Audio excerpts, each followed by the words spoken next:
ocorreu, né?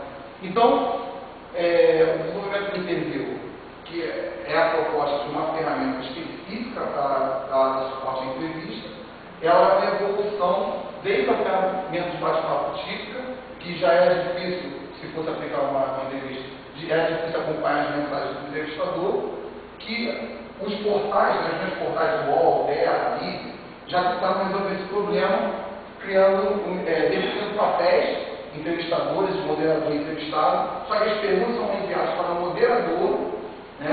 Não sei se alguém já participou, afinal do BBB, Ana Maria Braga, sempre tem uma personalidade que pode ser entrevistada depois.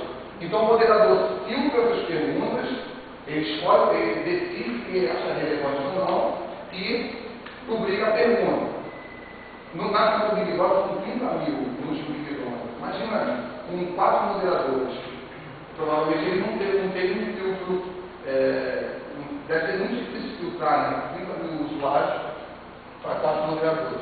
E também foram destacadas as mensagens, o fundo cinza, né, na mensagem, tanto do moderador como do entrevistado.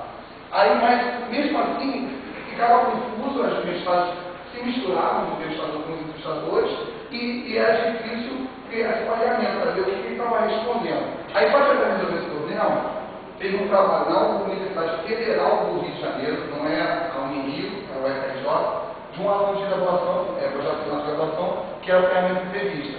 Que para resolver o problema, ele separou uma área de perguntas, de respostas, né, com as mensagens de resposta do entrevistado, e já tinha variado, né, pergunta e resposta. E uma área só com as mensagens dos entrevistadores. Ele criou 2 áreas de bate-papo. E imprimia sempre a pergunta com a resposta. O entrevistado clicava na pergunta e respondia. Mas mesmo assim, não resolveria o problema de perguntas que ficam sem resposta. Aí entra um interview que mantém várias funcionalidades das outras ferramentas e a proposta é criar uma área só para as perguntas, né? Que separando as perguntas do bate-papo em si.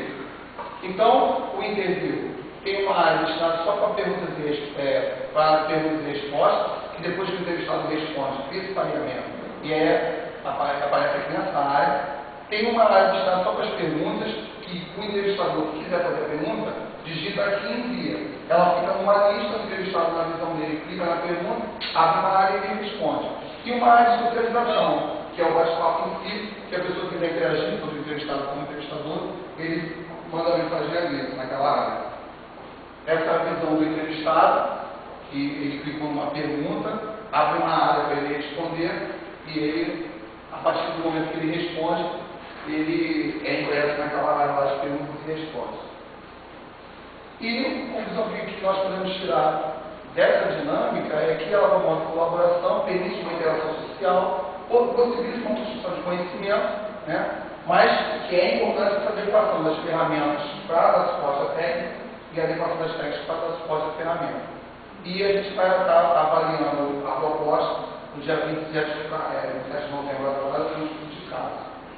E para fazer estruturas, era possível pesquisadores desenvolverem, né?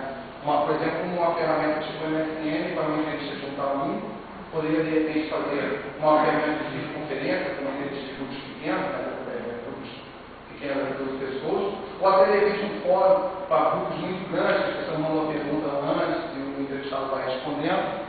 E é possível, de repente, a partir desse conjunto de ferramentas, criar um portal onde o educador pode vir e ver o processo explicando como desenvolver uma ferramenta, escolher uma ferramenta específica para o contexto que ele precisa, e é isso.